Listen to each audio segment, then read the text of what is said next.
ॐ सहनाववतु सहनौ भुनक्तु सह वीर्यं करवावहै तेजस्विनावधीतमस्तु मा विद्विषावहै। ॐ शान्ति शान्ति शान्तिः। शङ्करं शङ्कराचार्यं केशवं बादरायणं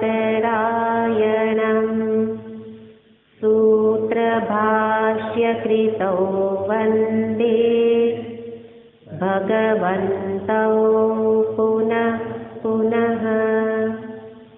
ईश्वरो गुरुरात्मेति मूर्तिभेदविभागिने व्योमवद्व्याप्तदेहाय दक्षिणामूर्तये नमः। ॐ पार्थाय प्रतिबोधितां भगवता नारायणेन स्वयं व्यासेन ग्रथितां पुराणमुनिना मध्ये महाभारतम् अद्वैतामृतवर्षिणीं भगवतीम् अष्टादशाध्यायिनीम् अम्ब त्वामनुसन्दधामि भगवद्गीते भवद्वेषिणीम् यं ब्रह्मा वरुणेन्द्ररुद्रमरुतः स्तुन्वन्ति दिव्यैस्तवैः वेदैः साङ्गपदक्रमोपनिषदे गायन्ति यं सामगाः। ध्यानावस्थिततद्गतेन मनसा पश्यन्ति यं योगिनो यस्यान्तन्न विदुःसुरासुरगणा देवाय तस्मै नमः। यस्यान्तन्न विदुःसुरासुरगणा देवाय तस्मै नमः।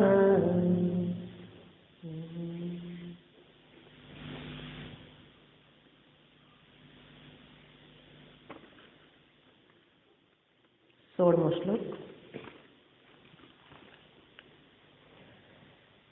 अनपेक्षश्रुतिर्दक्ष उदासीनो गतव्यथः सर्वारम्भपरित्यागी यो मद्भक्तः स मे प्रियः।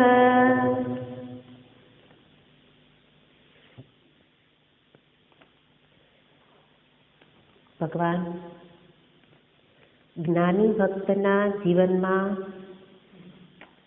અનુભવાતા સહજ લક્ષણોને બતાવે છે। એટલે કે જ્ઞાની પુરુષનું, જ્ઞાની ભક્તનું આંતરમન કેવા પ્રકારનું હોય, એટલે કે જ્ઞાનનું ફળ જીવનમાં કેવી રીતે અનુભવાય એને બીજા શબ્દમાં કહેવાય જ્ઞાની ભક્તના લક્ષણો। જેની અંદર એક એક લક્ષણ જીવનમાં અપનાવવા જેવું છે. અને જે લક્ષણો આપણે થોડા લક્ષણો આગળ જોયા. અહીંયા દર્શાવે છે અનપેક્ષ શુચિ દક્ષ. એટલે જે જ્ઞાની ભક્તની સમજદારી છે એને તો સતત યાદ રાખવાની છે કે આ લક્ષણો કેવી રીતે પ્રાપ્ત થાય. તો જ્ઞાનનું સ્વરૂપ છે સર્વત્ર એક જ પરમાત્મા વ્યાપ્ત છે. એટલે કે સર્વનું અધિષ્ઠાન એક પરમાત્મા છે. જગત એમાં આરોપિત છે. આરોપિત વસ્તુ સત્ય હોઈ શકે નહીં. આ વસ્તુને બધા લક્ષણોના મૂળમાં લેવાની છે. આ સમજદારી કે અધિષ્ઠાન જ સત્ય છે, આરોપિત વસ્તુ સત્ય હોઈ શકે નહીં. એ કેવું છે? મિથ્યા. એવી સમજદારી જેને છે એના લક્ષણો છે. અને ભક્તના સ્તરે વિચાર કરીએ તો સર્વ કંઈ એક ભગવાન જ વસેલા છે, એની જ ઈચ્છાથી બધું થઈ રહેલું છે. આ ભક્તની સમજદારી છે. તો બધું એકની જ ઈચ્છાથી થતું હોય અને એ ભગવાન મને પ્રિય છે, એટલે એ મને પ્રિય હોવાથી એની ઈચ્છા જ મારી ઈચ્છા. તો એના મનનું સ્વરૂપ, એના મનમાં આટલું પરિવર્તન આવી જાય. આ લક્ષણો જણાવવા લાગે. અને એમાંનું લક્ષણ છે જેને બધી જ અપેક્ષાઓ છૂટતી જાય. અપેક્ષાઓ જ દુઃખની જનની આપણે જોયું. એટલે જીવનમાં જ્યારે જ્યારે દુઃખ અનુભવાય ત્યારે મૂળમાં અપેક્ષા હોય. અપેક્ષા છોડો કહેવાથી અપેક્ષા છૂટી જાય નહીં, પણ એકની જ અપેક્ષા રાખવાથી બીજી અપેક્ષાઓ છૂટી જાય. એકની જ અપેક્ષા છે, સત્ય છે, એ પરમાત્માની જ અપેક્ષા છે. બીજી બધી જ અપેક્ષાઓ જેની છૂટી ગયેલી. એટલે પહેલાં સત્યતાનો નિશ્ચય થવો જોઈએ કે ખરેખર સત્ય શું છે. તો અપેક્ષા બીજાની થશે જ નહીં.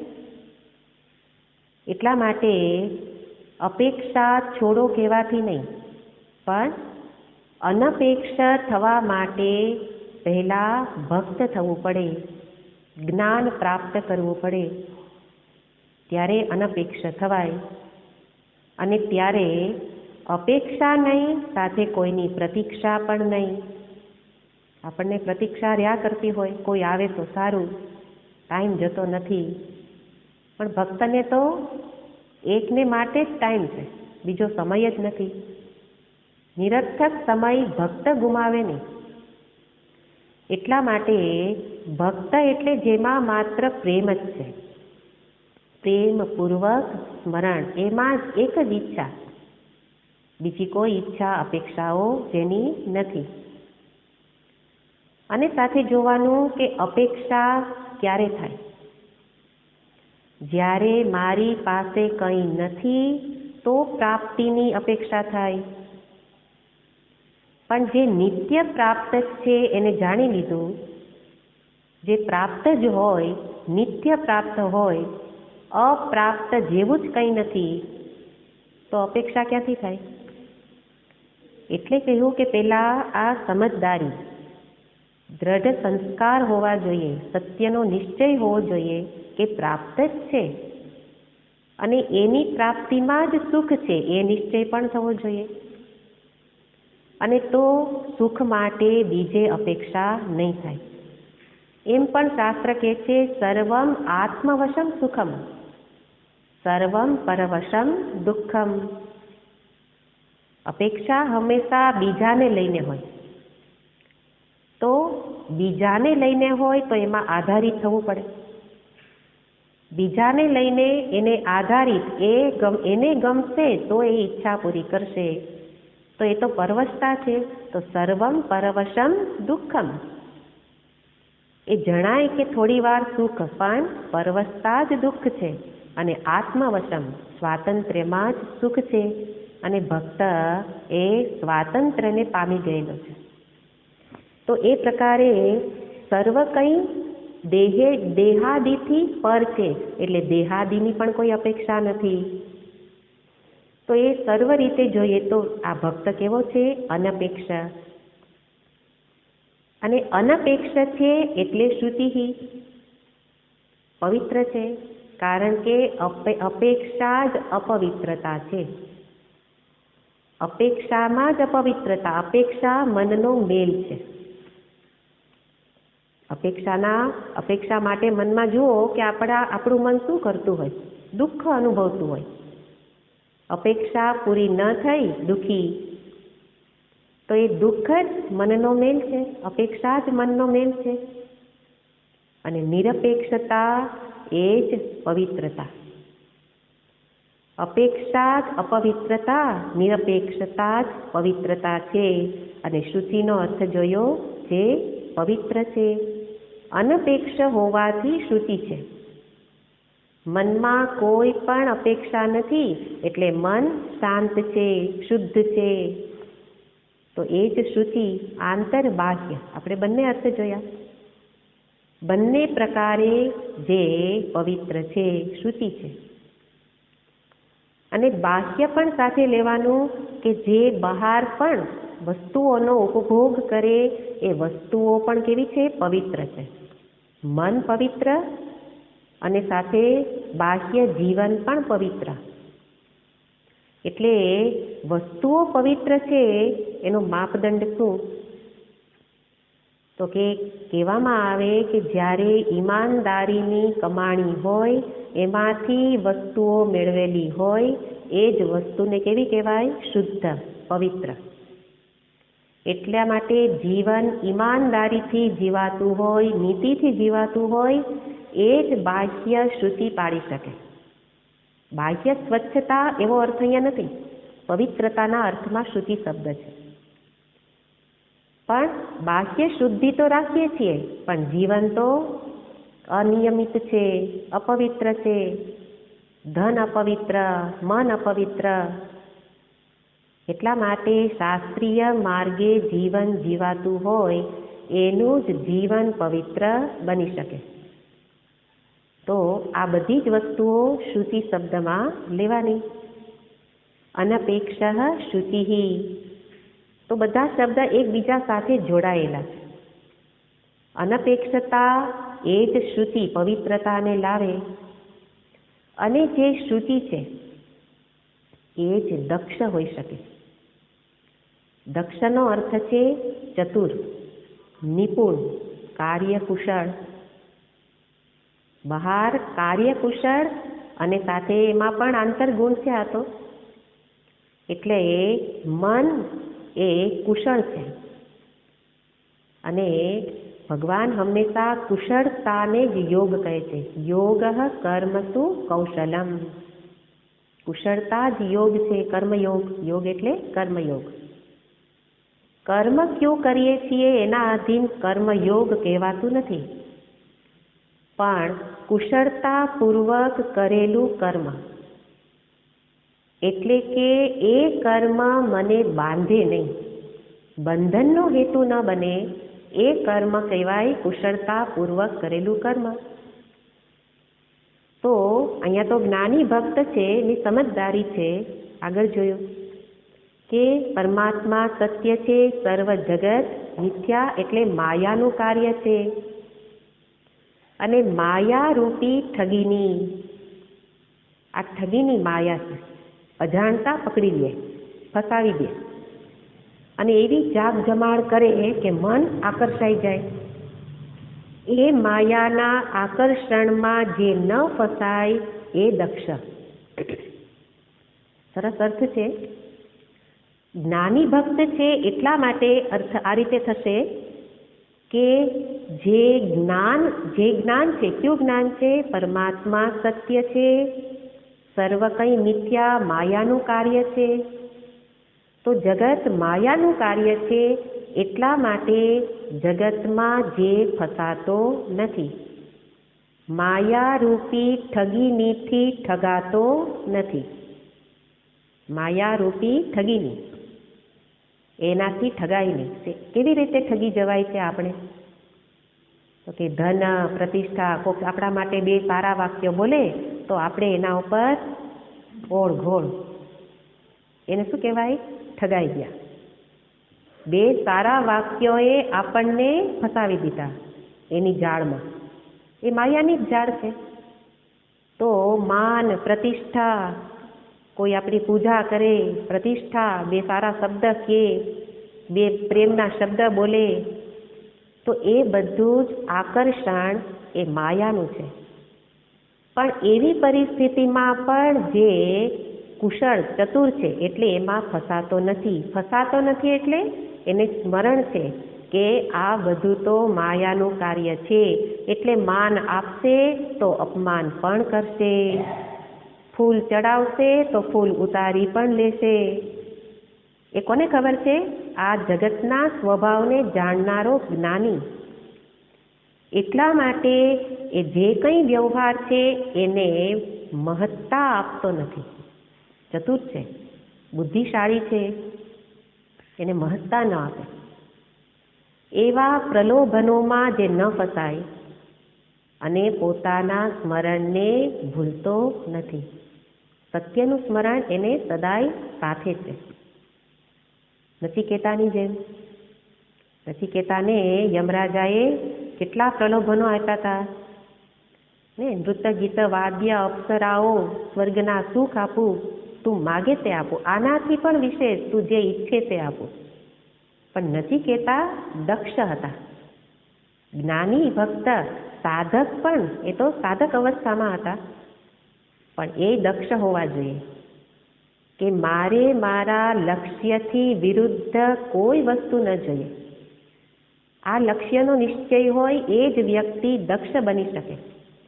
નહીં તો પરમાત્મા પ્રાપ્તિ કરતાં કરતાં ફરી જગતમાં અટવાઈ જવાય. કારણ કે એક વખત પરમાત્માના માર્ગે ચાલો એટલે વચ્ચે માયા પોતાની જાળ વધારે બિછાવે, વધુ લોકો આવે, વધુ પ્રતિષ્ઠા, માન આપે, પૂજા કરે અને ફસાઈ જવાય. કામિની, કાંચન બધે જ ફસાઈ જવાય. પણ એમાંથી જે પાર નીકળે, નચિકેતાની જેમ વૈરાગ્ય, આ મારા કામનું નથી, તો એ લક્ષ્ય નિશ્ચય હોય એ જ વ્યક્તિ દક્ષ બની શકે, ચતુર અને કર્મકુશળ. આ જે ગુણ છે એ મોટા કેટલાક લોકોમાં જન્મજાત હોય. બાહ્ય કાર્ય કુશળતા એ કેટલાકમાં જન્મજાત હોય અને કેટલાકમાં એ વસ્તુ નથી. તો એને શું કરવું પડે? પુરુષાર્થ કરી અને મેળવવી પડે. કારણ દક્ષ થવું જરૂરી છે. અને એ દક્ષતા મેળવવા માટે ઉપાય, કેટલાક ઉપાય છે કે દક્ષ કેવી રીતે બની શકાય. એના માટે પ્રથમ ઉપાય છે વ્રત.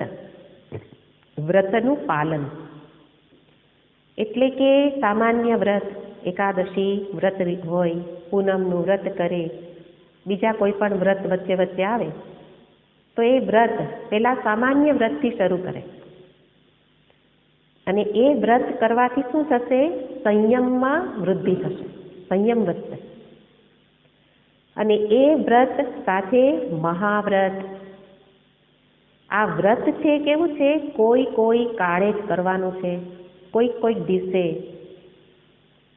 જ્યારે મહાવ્રત કેવું છે? નિત્ય પ્રતિદિન પાલન, સત્યનું પાલન, અહિંસાનું પાલન. તો એ શું છે? મહાવ્રત.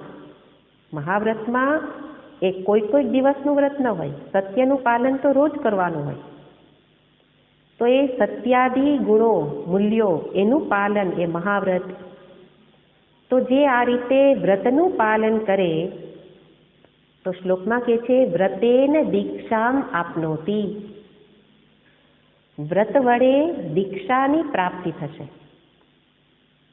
અને દીક્ષયામ આપનોતિ દક્ષિણા. એટલે અહીંયા વ્રત સીધું સીધું દક્ષ માટેનું કારણ નથી. વ્રતથી દક્ષતા નહીં આવી જાય, વ્રતથી દીક્ષા માટે અધિકારી બનશે. દીક્ષા હોય ને, મંત્ર દીક્ષા, સંન્યાસ દીક્ષા, બ્રહ્મચર્ય દીક્ષા એ કોને મળે? જેના જીવનમાં સંયમ છે. પોતાના ઉપર, મન બુદ્ધિ ઉપર કાબુ હોય તો જ મંત્ર દીક્ષા લેવાય. કારણ કે મંત્ર દીક્ષા લીધા પછી મંત્ર જપમાં કરવાના નિયમોનું પાલન કરવું પડે. સંન્યાસ દીક્ષા વ્રતનું પાલન કરવું પડે.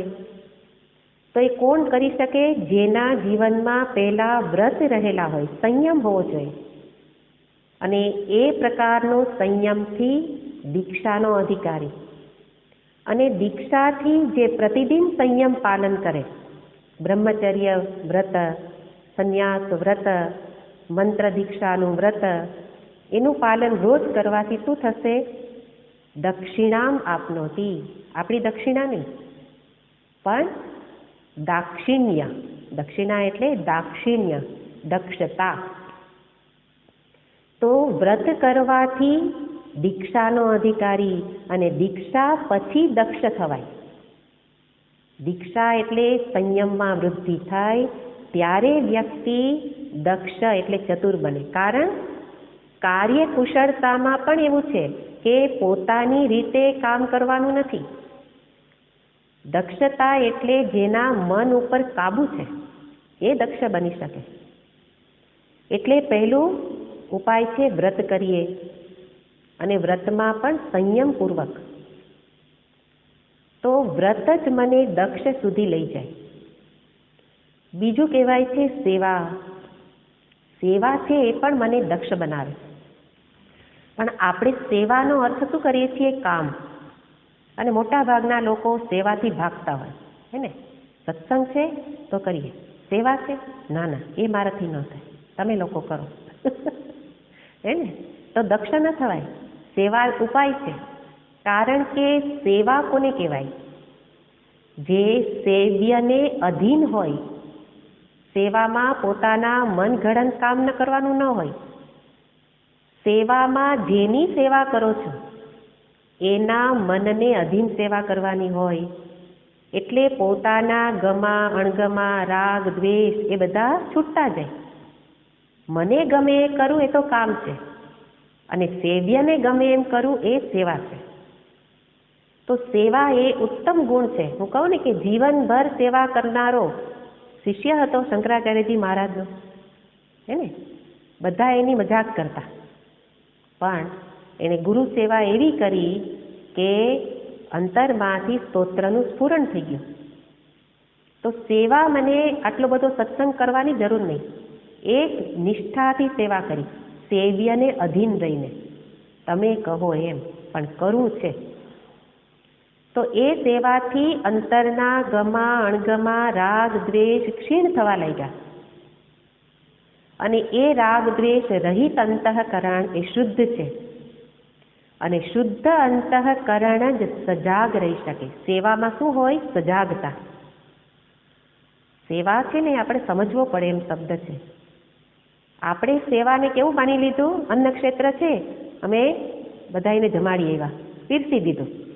પીરસતા પીરસતા કેટલું ઢોળ્યું, કેટલું પગમાં આવ્યું, તો કે સેવા કરી. એને સેવા ન કહેવાય. સેવા એટલે જેમાં સજાગતા પૂર્વક કર્મ છે. પોતાના ઇન્દ્રિય, મન, બુદ્ધિ, શરીર ઉપર નિયંત્રણ છે. તો સેવાથી સભાનતા વધે, અને દક્ષતા એટલે સભાનતા. પૂજામાં આપણે કહેતા હોય ને કે પૂજા કરીએ તો સભાનતા હોય, સજાગતા હોય. એમ જ સેવામાં પણ સજાગતા હોય. તો એ સેવા એ દક્ષતાનો ઉપાય છે. ત્રીજું બતાવવામાં આવે કે કોઈ દક્ષનો સંગ કરો.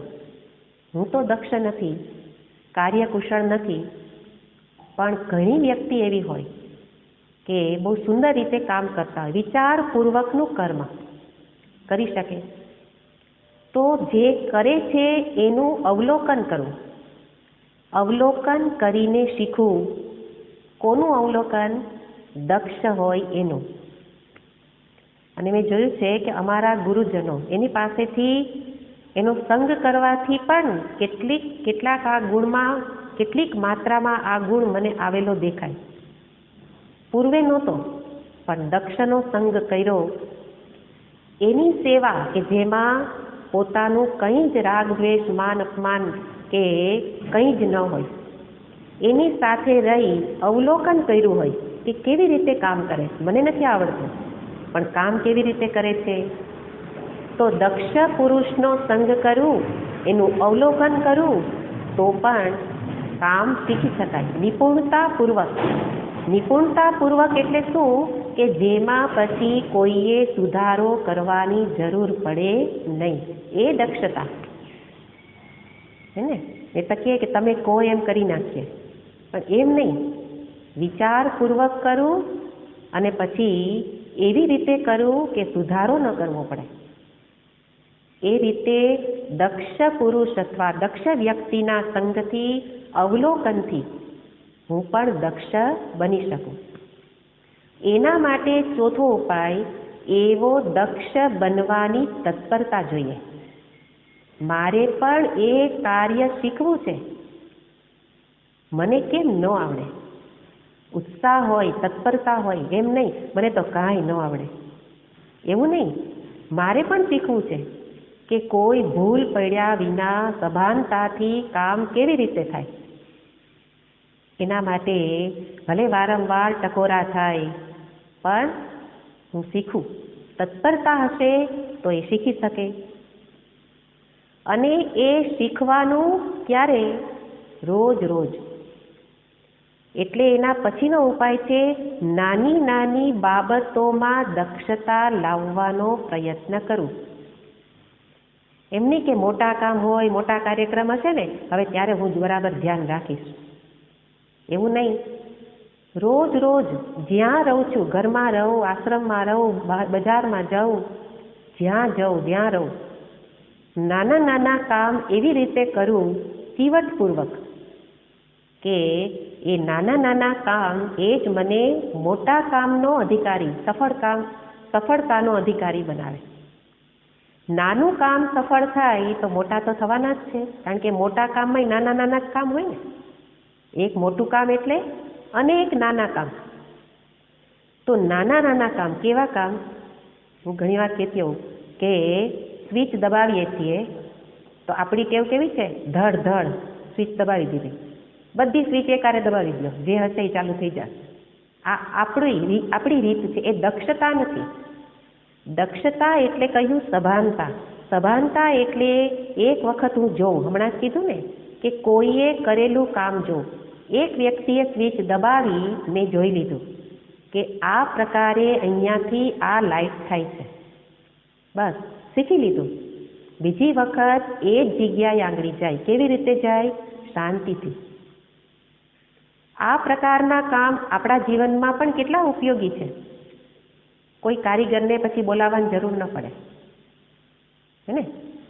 એવી રીતે ચપ્પલ ઉતારવું કેવું ન પડે, કેવી રીતે ઉતારાય. કેટલા નાના નાના કામ છે, પણ દક્ષતા બધે જ જરૂરી છે. બોલતી વખતે સુધારો ન કરવો પડે એવી રીતે બોલવું. લખતી વખતે ફરી ચેકચાક ન થાય એમ લખવું. વારી વસ્તુઓ મૂકવું ત્યારે મને ખબર હોય, કબાટ વારે વારે ગોઠવવા ન પડે દક્ષ હોઈએ તો.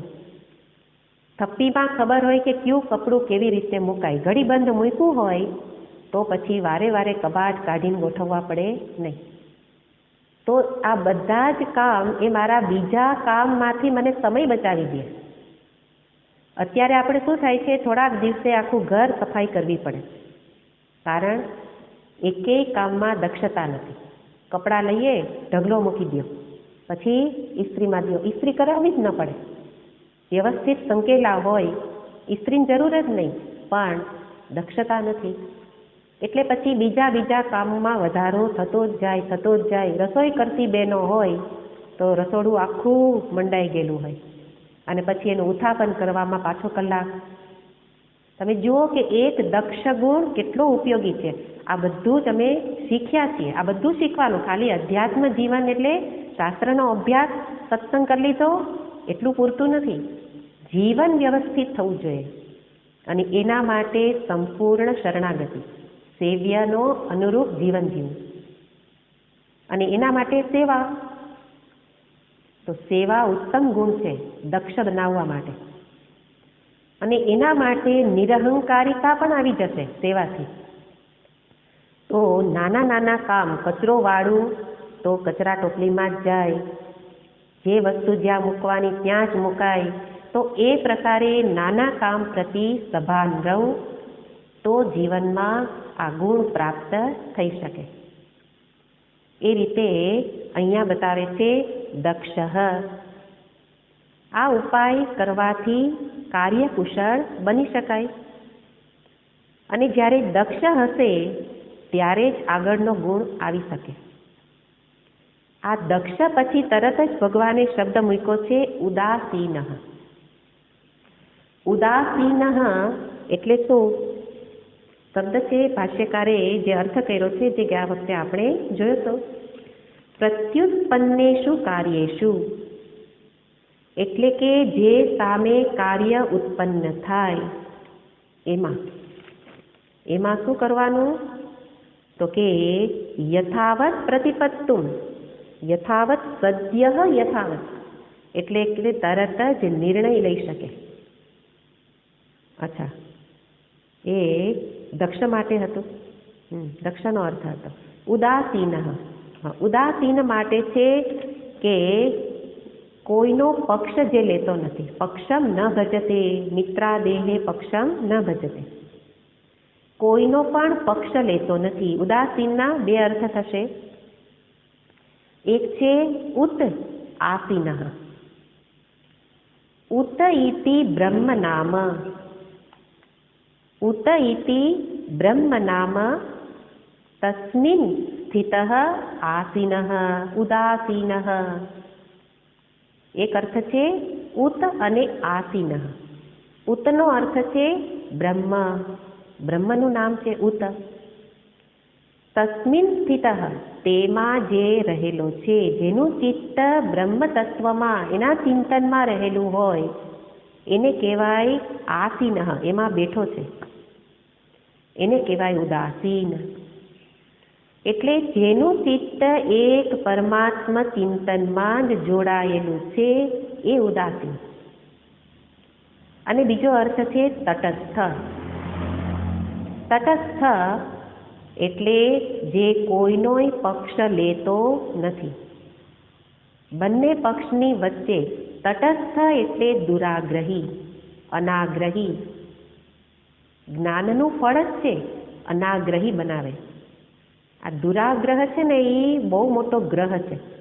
બીજા ગ્રહની શાંતિ થઈ શકે, પણ દુરાગ્રહની શાંતિ તો પોતે જ કરી શકે. અને દુરાગ્રહ જ આ ગ્રહ પીડા આપે. બીજા ગ્રહોની પીડા એ તો થોડા સમય પૂરતી હોય હે ને, પણ દુરાગ્રહ રૂપી ગ્રહ પીડા તો રોજ રોજ પીડા આપે. એટલા માટે અહીંયા ભગવાને શબ્દ બહુ સમજી વિચારીને મૂક્યો છે કે આ શુચિ દક્ષ પછી ઉદાસીન કહ્યું. એનું કારણ છે કે શુચિ પવિત્રતાનો આગ્રહી, ચતુરાઈ કર્મની નિપુણતા, એમાં જો આગ્રહ બની જશે તો ફરી દુરાગ્રહ એને દુઃખી કરશે. એટલે ભગવાને કહ્યું કે શુચિ હોય, દક્ષ હોય, પણ આગ્રહી ન હોય. આગ્રહી ન હોય એટલે ઉદાસીન હોય. કેવી રીતે? તો કે જ્યારે પોતે શુચિતાનો આગ્રહી છે, સ્વચ્છતા પાલન કરે છે, નિયમ પાલન કરે છે, અને પોતે કરે છે ત્યારે એવું કદાચ બની જાય કે હું કરું અને બધાએ કરવું જોઈએ, તમે બધા પણ કરો, એ પ્રકારે કહેવામાંય વાંધો નથી. સારી ટેવ છે તો બીજાને શીખવી શકાય. પણ એ શીખવતા શીખવતા આગ્રહ બની જાય છે. હું કરું છું એટલે તમારે પણ કરવું જ જોઈએ. તમને કેમ કામ ન આવડે? શીખવીએ એ વસ્તુ જુદી છે, આગ્રહ જુદું છે. રાહ ભૂલેલા જીવન પથિકને રાહ ચીંધવા ઊભો રહેજે, પણ ન કરે તો સમતામાં રહેજે. રાહ ભૂલેલો છે તો એને ઘરમાં પણ નિયમ પાલન શીખવીએ, કામની કુશળતા શીખવીએ. શુદ્ધિ પાલન શીખવીએ, પણ શીખવતા શીખવતા સમતા જતી ન રહેવી જોઈએ, આગ્રહ ન થઈ જાય. એટલા માટે, કારણ કે આગ્રહ જ મને વિહવળ કરે છે. એટલા માટે કે છે ઉદાસીન વ્યક્તિ એને કોઈ વિચલિત ન કરી શકે, કારણ દુરાગ્રહી નથી. હું આ પ્રકારનું જીવન જીવું, બીજાએ કરવું જોઈએ, ન કરે તો વિચલિત થઈ જવાય. પણ મનની શાંતિ જે ન ખોય એ ઉદાસીન, અસંગત, એટલે એની જ વચ્ચે રહે છે. પણ એની વચ્ચે રહેવા છતાંય મનની સ્થિતિમાં પરિવર્તન ન આવે.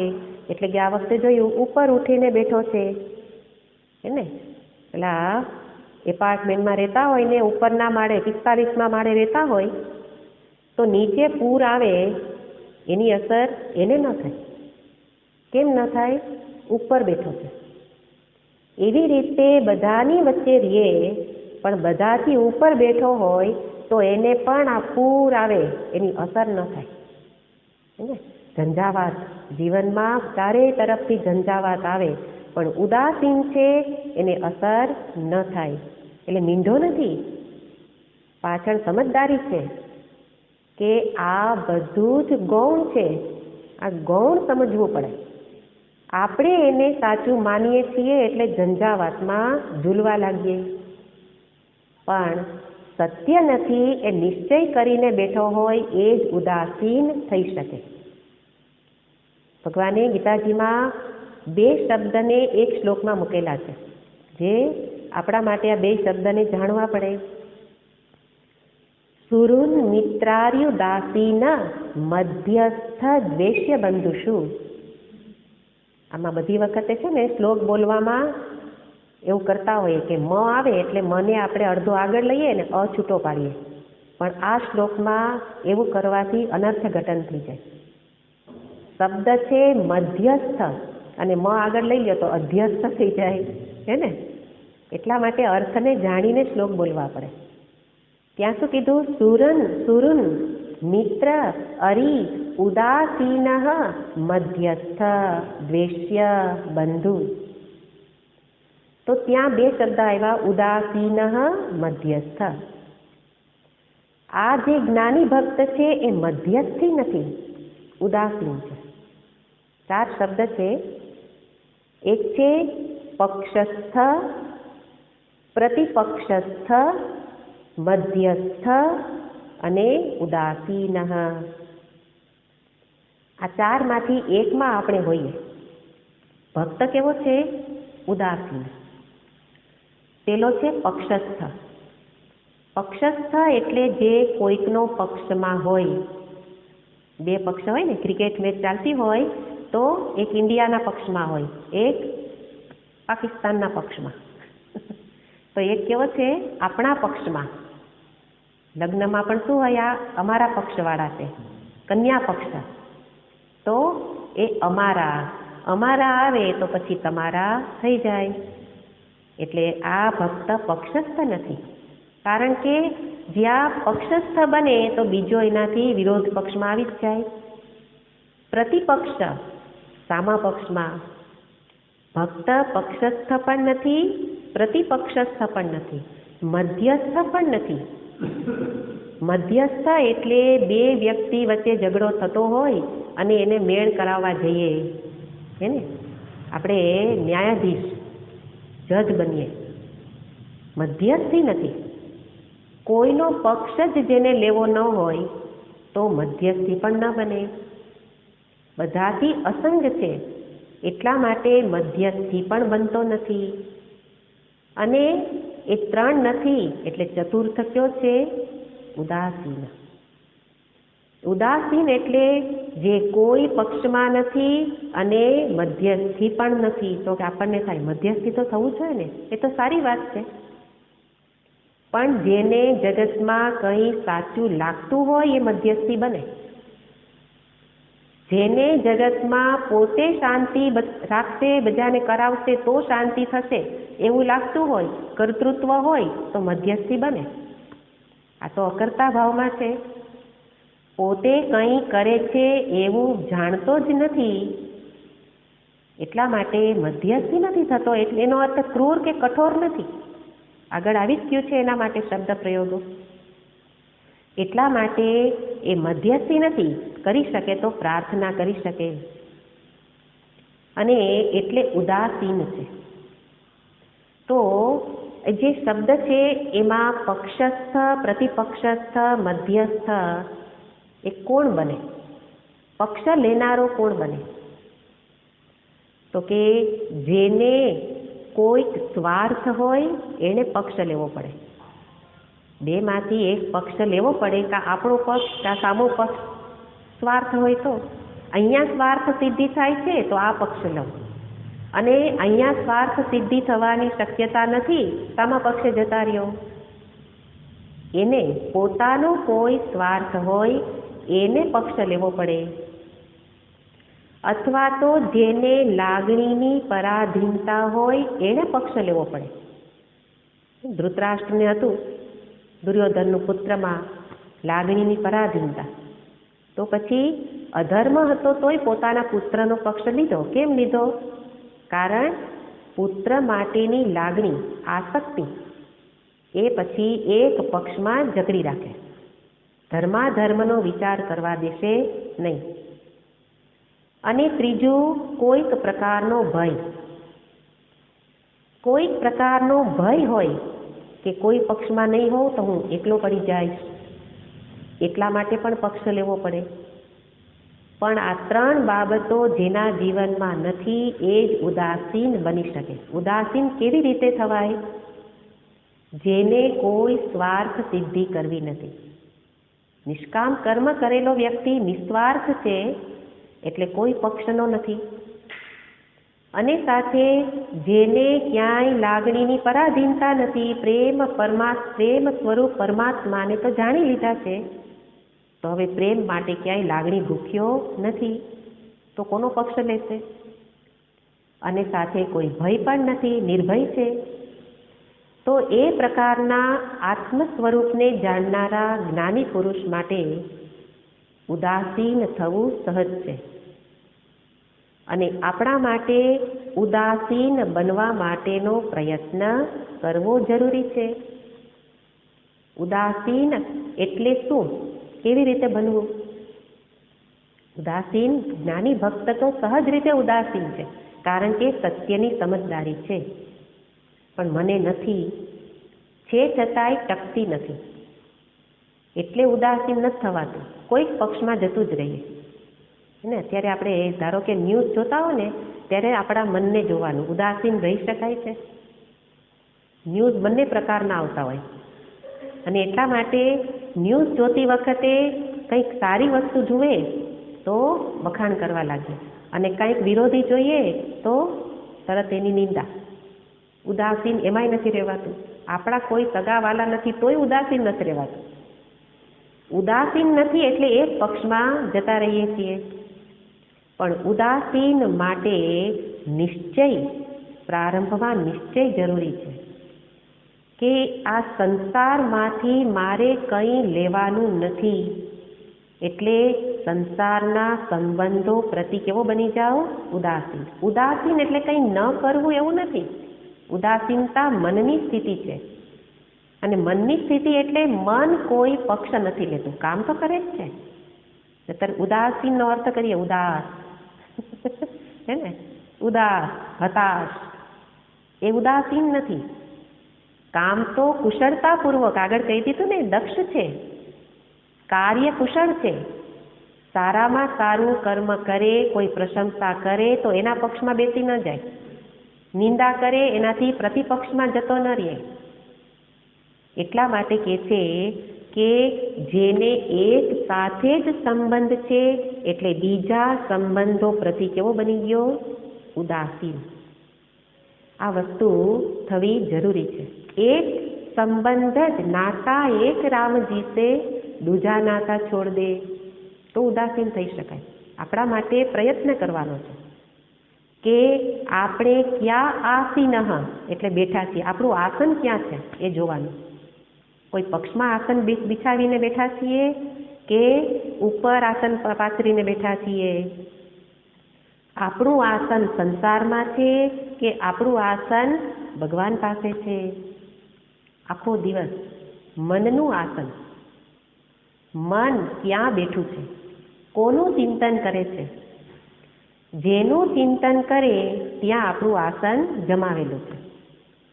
અને ઉદાસીન થવા માટે એક પરમાત્મા સંબંધી કાર્ય સિવાયના કાર્ય પ્રતિ પણ ઉદાસીન, પરમાત્મા સંબંધ સિવાયના સંબંધ પ્રતિ પણ ઉદાસીન. એટલે કાર્ય પણ કેવા થશે? ભગવત સંબંધી, નિષ્કામ કર્મ, નિસ્વાર્થ કર્મ જ થશે. બીજા નિરર્થક કર્મ પ્રતિ ઉદાસીન. અને એ રીતે ઉદાસીનતા, એના માટે એક સરસ પદ છે, ત્યાં બતાવે છે, તજોરે મન હરિવિમુખન કો સંગ. ઉદાસીન થવા માટેનું પદ છે. તજોરે મન હરિવિમુખન કો સંગ. હરિથી જે કોઈ વિમુખ છે એનો સંગનો ત્યાગ, ઉદાસીન થવા માટે. जिनके संग कुमति उपजती है, जिनके संग कुमति उपजती है, परत भजन में भंग. तजोरे मन हरिविमुखन को संग. બહુ સરસ પદ છે. આ પદ બતાવે છે ઉદાસીનતા. એટલે જે હરિથી વિમુખ છે એનો સંગ છોડો. કેમ છોડો? એનાથી કુમતિ, મતિ બદલી જાય, મતિ ભ્રષ્ટ થાય છે. એટલા માટે મારા ભજનમાં ભંગ લાવે છે. તમે જુઓ થોડોક વખત કે સંગ બદલી નાખો તો સંગની અસર તરત થશે. ઉદાસીનતા હશે એમાંથી ઉત્સાહી બનાવી નાખશે. ક્યાં ઉત્સાહી? જગતના કર્મ પ્રતિ. ચાલો સેવાનું કર્મ મેં આરંભ્યું છે, સત્સંગ છોડી દઉં, હવે સેવામાં લાગી જા. આ વસ્તુ તો સત્સંગીઓના માટે પણ પ્રતિબંધ બની જાય. સેવા મળે, સત્સંગ છૂટી જાય. કોને છૂટી ગયો? તો કે જે ઉદાસીન રૂપે પ્રયત્ન કરતા હતા. પણ સંગ બદલો, કર્મઠનો સંગ થઈ જશે તો કર્મઠ જ બનાવશે. અને કુમતિ એટલે આપણી આસપાસ તો કાંઈ દુર્જનોનો વાસ તો થવાનો નથી, પણ જે કર્મઠ છે એ જ કુમતિ છે, જે મને સેવાના બાને કર્મમાં ઢસડી જશે અને મારું સ્વાધ્યાય ચિંતન છોડાવી દેશે. એ જ માયાનો પ્રભાવ છે. હે ને? આગળ કહ્યું, માયા તો મહાઠગીની છે. આપણને એવું જ લાગે કે હું કરું છું એ સાચું જ છે, અને એવું લાગે એનું કારણ ક્યાંય શરણાગતિ નથી. જો શરણાગતિ હોય તો એ ટકોરો પણ તેજીને એક ટકોરો પૂરતો છે, પણ શરણાગતિ નથી. એટલે મારું મન એમાં ફસાઈ જાય અને મને એવું લાગવા લાગે કે ના ના સેવા છે ને, પણ સેવાના ઓઠા નીચે માયાએ ફસાવ્યા. એ કોણ જાણી શકે? તો કે જેણે એનો સંગ છોડ્યો. તજોરે મન હરિવિમુખન કો સંગ. સત્સંગ નથી એ સિવાયના લોકોનો સંગ ત્યાજ્ય છે. અને ઉદાસીન બનવા માટે આ બહુ સરસ પંક્તિ છે. એટલા માટે ઉદાસીન થવા માટે એક લક્ષ્યનો જ નિશ્ચય, એક જ જોઈએ, બીજું નહીં. બીજા પ્રતિ ઉદાસીન, એક પ્રતિ જ નિષ્ઠા. સરસ વાર્તા છે એના માટે કે કોઈ રાજા એ વિદેશ ગયેલા હશે. વિદેશ જઈ અને એમણે પોતાની ઘણી પત્નીઓ હશે, એટલે રાણીઓને બધીને કહ્યું કે તમારે શું શું મગાવવું છે, અને બધીએ પત્ર લખી દીધો, આટલું આટલું જોઈએ છે. રાજાએ ત્યાં જઈ અને બધાનું જે ચિઠ્ઠી હતી એ ખોલીને વાંચી કે ચાલો હવે કંઈક ખરીદી કરવાની છે તો રાણીઓ માટે કંઈક કંઈક લઈ જઈએ. તો જે રાણીએ જે મગાવ્યું હતું, કોઈ આભૂષણ મગાવ્યો, કોઈ વસ્ત્ર મગાવ્યા, ને કોઈએ પરફ્યુમ મગાવ્યો, એને વિદેશમાં જે મળે એ બધું મગાવ્યું. એક રાણીની ચિઠ્ઠીમાં લખ્યું હતું એકડો, એકડો જ બસ, એના સિવાય કંઈ લખ્યું નહોતું. અને એટલા માટે રાજા એ મોટા ભાગે તો વિચારથી મંત્રીને પરાધીન જ હોય, એ જાતે વિચાર ન કરે. એકડો જોયો તો વિચાર ન કર્યો કે મંત્રીને કહે કે આ રાણીએ શું લખ્યું, શું લઈ જવાનું છે, તો મંત્રી બહુ ચતુર હતા. મંત્રી કહે કે એક એટલે એને કંઈ નથી જોઈતું, તમારા સિવાય કંઈ નથી જોઈતું, એક એટલે રાજા જ જોઈએ છે. અને એટલે રાજા કહેતો હવે મારે તો કાંઈ લઈ જવા જેવું રહ્યું નથી. જેને જેને જે આવીને જેને જેને જે આપવાનું હતું એ આપી દીધું. અને રાજા સ્વયં ક્યાં ગયા? જેને એકડો લખેલો હતો એ રાણીના મહેલમાં ગયા. એટલે બીજી બધી રાણીઓને ઈર્ષા થઈ. કેમ? તો કે રાજા આવીને અમારી તો ખબર નથી પૂછતા. રાજા કહે કે જેને જે મગાવ્યું હતું એ આપ્યું, પણ આ રાણીને તો રાજા સિવાય કંઈ નથી જોઈતું, એટલે મારે ત્યાં જવું જ પડે. અને રાજા જ્યાં રાજા હોય ત્યાં પછી એની સાથે સાથે એનો રસાલો પણ મદદમાં આવી જ જાય ને, હે ને? રાજાની સહાય હોય એને એના રસાલાની સહાય મળી જ જાય. એટલા માટે રાજાની સાથે એણે આખું રાજ્ય માગી લીધું કહેવાય. પણ બીજે દ્રષ્ટિ નથી, એક જ જોઈએ છે. એવા પ્રકારની સ્થિતિ જેના અંતરની હોય એ ઉદાસીન. એટલે ઉદાસીન એટલે બીજી કોઈ વસ્તુ પ્રતિ આકાંક્ષા અપેક્ષા નથી, એકની જ ઈચ્છા. તો જેમ રાજાએ કર્યું એમ ભગવાન પણ કરે કે લોકો જે જે માગે ભગવાન કે તથાસ્તુ તથાસ્તુ તરત આપી દે. પણ ભક્ત શું કે આપના સિવાય બીજું કંઈ નથી જોઈતું. તો એ કોણ છે? ઉદાસીન. તો એ પ્રકારે ઉદાસીન જ્ઞાની ભક્તનું મુખ્ય લક્ષણ છે કે જે કોઈ પ્રવાહમાં વહેતો જતો નથી. ઉદાસીન ગતવ્યથ. ઉદાસીન હોવાથી એને મનમાં કોઈ વ્યથા પણ નથી. ગતવ્યથ, જે ગતવ્યથ છે એટલે કે વ્યથાઓ જેના મનમાંથી નીકળી ગયેલી છે. વ્યથા, દુઃખ અને વ્યથા બે શબ્દ છે. જ્યારે કોઈ વિપરીત પરિસ્થિતિ કે વિપરીત વસ્તુ વ્યક્તિ પ્રાપ્ત થાય ત્યારે મનમાં શું થાય? દુઃખ. પણ જ્યારે એ દુઃખ અંતરમાં વાગોળી વાગોળી વાગોળી અને મનને જ્યારે વલોવે, એ વલોવે એને શું કહેવાય? વ્યથા. વિપરીત સ્થિતિ આવે, દુઃખ થાય, બરાબર છે, એ તો થાય. પણ એ દુઃખને આપણે વાગોળી વાગોળી શું કરીએ છીએ? વ્યથામાં ઠાલવી દઈએ, પરિવર્તિત કરી દઈએ. અને એ વ્યથા જ મનને વલોવી અને બધી જ શક્તિઓ ક્ષીણ કરી દે. તો એ જે વ્યથા જીવનમાં નથી, એટલે વ્યથા શું છે? કલ્પનાનું દુઃખ છે. વલોવી વલોવીને શું કરે? મોટું દુઃખ કરી દે. વાગોળી વાગોળીને દુઃખને કેવું કરે? મોટું કરે, કલ્પનાને લઈને. હોય તો પેલી વ્યક્તિ એક વાક્ય બોલી હોય, એક વાક્ય બોલી તો એ વખતે ચોટ લાગી અને દુઃખ તો થયું. પણ પછી એક વાક્યની સાથે આપણે પૂર્વે બોલેલા બધા વાક્યો લઈ આવીએ અને ભવિષ્યમાં શું બોલી શકે એ પણ લઈ આવીએ અને પછી વ્યથા. તો એ પ્રકારની વ્યથા જેને નથી, એટલે કે ભક્તને અત્યારે સમય જ નથી, બીજી વસ્તુના ચિંતનનો સમય જ નથી. એટલા માટે જે દુઃખ આવ્યું જતું રહ્યું. પણ સમય શેના માટે છે?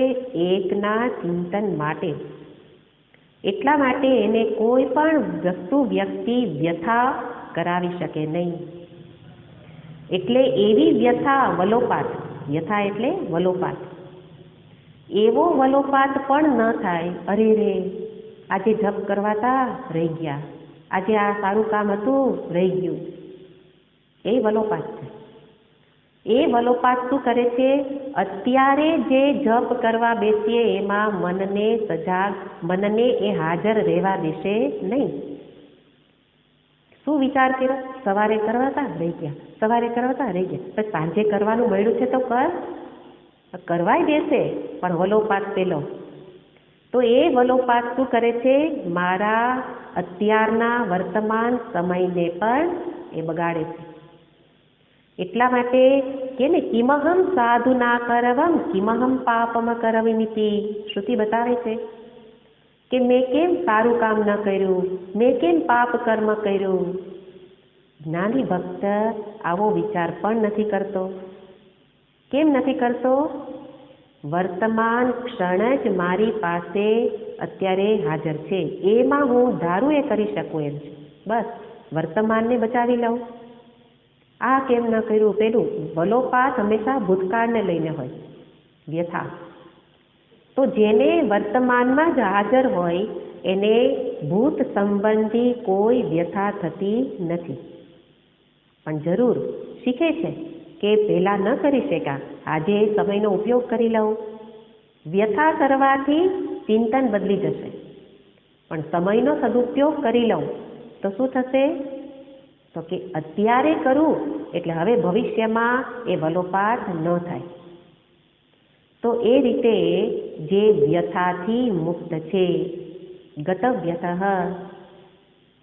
અને એ વ્યક્તિ કેવો છે? સર્વારંભ પરિત્યાગી, જેણે બધા જ આરંભોનો ત્યાગ કરી દીધો.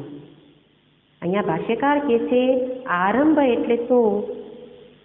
તો કે છે આરંભ એટલે ઇહા મૂત્રાર્થ ફલ ભોગાર્થાની કામ હેતુની કર્માણી. અહીંયા આરંભ કર્મને માટે કહ્યું. કર્મ માટે શબ્દ શું છે? આરંભ.